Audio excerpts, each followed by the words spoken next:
আজকে যে অঙ্কটা এনেছি দুটোর মধ্যে কোনটি বড় আমাদের খুঁজে বের করতে হবে। √7 + 1 বড় না √5 + √3 বড়? দেখো কিভাবে করছি, সলভ। প্রথমে আমরা √7 + 1 থেকে কি পাই দেখে নেব। √7 + 1 সমান √7 + 1কে আমরা বর্গ করছি, এটাকে বর্গ করছি। বর্গ করলে কি পাচ্ছি, সমান a² + b² + 2ab সমান 7 + 1 + 2√7 সমান 7 + 1 অর্থাৎ 8 + 2√7। এটা আমরা প্রথমটা থেকে পেলাম। এবার আমরা √5 + √3 থেকে কি পাচ্ছি দেখি।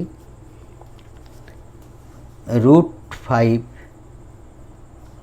+ √3 এটাকে আমরা বর্গ করে পাই √5 + √3, এটাকেও বর্গ করব আমরা উপরে যেরকম করেছি।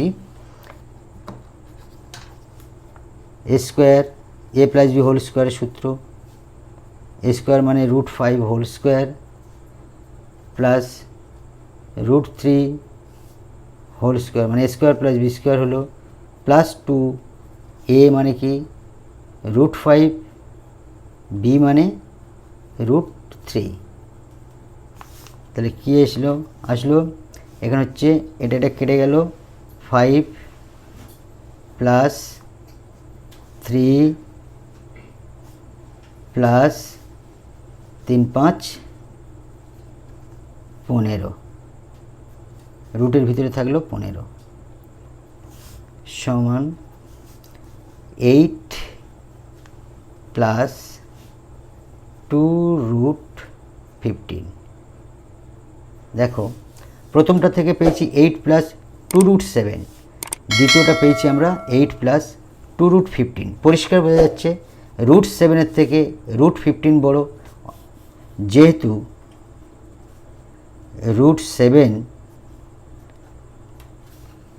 গ্রেটার √15 অর্থাৎ √15 মান √7 থেকে বড়, সুতরাং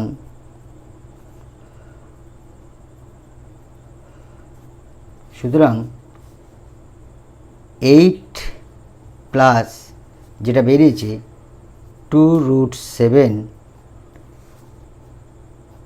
লেস দ্যান অর্থাৎ গ্রেটার বড় হবে 8 + 2√15। অতএব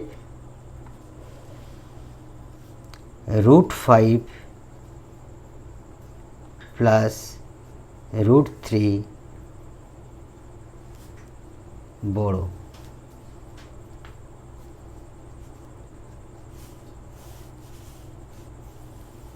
থ্যাংক ইউ।